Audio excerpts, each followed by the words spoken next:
April 2 Rahul Gandhi വയനാട്ടിലെത്തുമെന്നുള്ള വാർത്ത വരുന്നു. പ്രചാരണത്തിന് പണം കണ്ടെത്താൻ കൂപ്പൺ അടിച്ചിറക്കാനുള്ള തീരുമാനത്തിൽ തെരഞ്ഞെടുപ്പ് കമ്മീഷൻ കോൺഗ്രസിനോട് വിശദീകരണം തേടി. അതേസമയം കോൺഗ്രസിന് തലവേദനയായി നേതാക്കളുടെ കൊഴിഞ്ഞുപോക്ക് തുടരുകയാണ്. തൃശൂരിൽ മുൻ ദേവസ്വം ബോർഡ് പ്രസിഡന്റ് ഉൾപ്പെടെ 4 പേർ ബിജെപിയിൽ ചേർന്നു. പാലക്കാട് DCC മുൻ ജനറൽ സെക്രട്ടറി ഷൊർണൂർ വിജയൻ CPIMൽ ചേർന്നു. അതിനിടെ വടകരയിൽ KK ശൈലജയെ അപകീർത്തിപ്പെടുത്തുന്നുവെന്ന് ആരോപിച്ച് LDF DGPക്ക് പരാതി നൽകി. കൊല്ലം ചന്ദനത്തോപ്പ് ഗവൺമെന്റ് ITയിൽ വോട്ട് തേടിയെത്തിയ NDA സ്ഥാനാർത്ഥി G കൃഷ്ണകുമാറിനെ SFI പ്രവർത്തകർ തടഞ്ഞത് സംഘർഷത്തിൽ കലാശിക്കുകയും ചെയ്തു. ഷഫീദ് റാവുത്തറുണ്ട് ഇപ്പോൾ വിവരങ്ങളുമായി. ഷഫീദ്, എന്തൊക്കെയാണ് ഇന്ന് തെരഞ്ഞെടുപ്പ് കളത്തിൽ കണ്ടത്? ഷഫീദ്. ഉന്മേഷ, പലതരത്തിലുള്ള ചർച്ചകൾ, ആരോപണ പ്രത്യാരോപണങ്ങൾ. സംസ്ഥാനത്തെ ലോക്സഭാ തെരഞ്ഞെടുപ്പ് ചൂട് പിടിക്കുകയാണ്. വയനാട്ടിലെ സിറ്റിംഗ് MP രാഹുൽ ഗാന്ധി സ്ഥാനാർത്ഥി പ്രഖ്യാപനത്തിന് ശേഷം ഇതുവരെ മണ്ഡലത്തിൽ എത്തിയിരുന്നില്ല. എന്നാൽ കോൺഗ്രസ് പ്രവർത്തകരെ വലിയ തരത്തിലുള്ള ചോദ്യങ്ങൾക്ക് വിധേയമാക്കിയത് രാഹുൽ ഗാന്ധിയുടെ അഭാവമായിരുന്നു.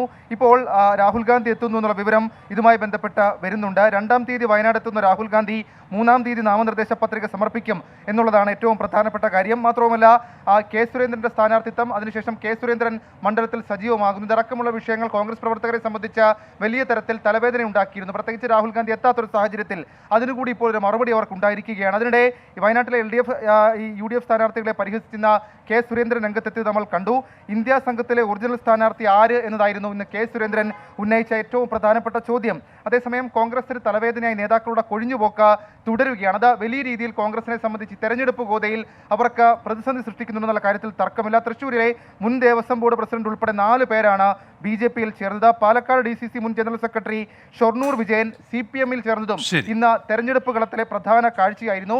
സാമ്പത്തിക പ്രതിസന്ധി രൂക്ഷമായതിനെ തുടർന്നാണ് കൂപ്പൺ അടിച്ചുള്ള പണപ്പിരിവിന് കോൺഗ്രസ് നേതൃത്വം തീരുമാനിച്ചത്. എന്നാൽ ഇത് മാതൃകാ പെരുമാറ്റച്ചട്ടത്തിന്റെ ലംഘനമാണെന്ന് ആരോപിച്ചാണ് കോൺഗ്രസിന് തെരഞ്ഞെടുപ്പ് കമ്മീഷൻ വിശദീകരണം തേടിയത്. വടകരയിൽ നമ്മൾ മുൻപ് സൂചിപ്പിച്ചതുപോലെ തന്നെ KK ശൈലജയെ അപകീർത്തിപ്പെടുത്തുന്നുവെന്ന് ആരോപിച്ച LDF DGPക്ക് പരാതി നൽകി. ഇന്നലെ ഈ കോവിഡ് കള്ളി പരാമർശത്തിൽ LDF തെരഞ്ഞെടുപ്പ് കമ്മീഷന് പരാതിയുമായി സമീപിച്ചിരുന്നു. കൊല്ലം ചന്ദനത്തോപ്പ് ഗവൺമെന്റ് ITയിൽ വോട്ട് തേടിയെത്തിയ NDA സ്ഥാനാർത്ഥി G കൃഷ്ണകുമാറിനെ SFI പ്രവർത്തകർ അതും ഇന്ന് തെരഞ്ഞെടുപ്പ് കളത്തിലെ ഒരു പ്രധാന കാഴ്ചയായി മാറി.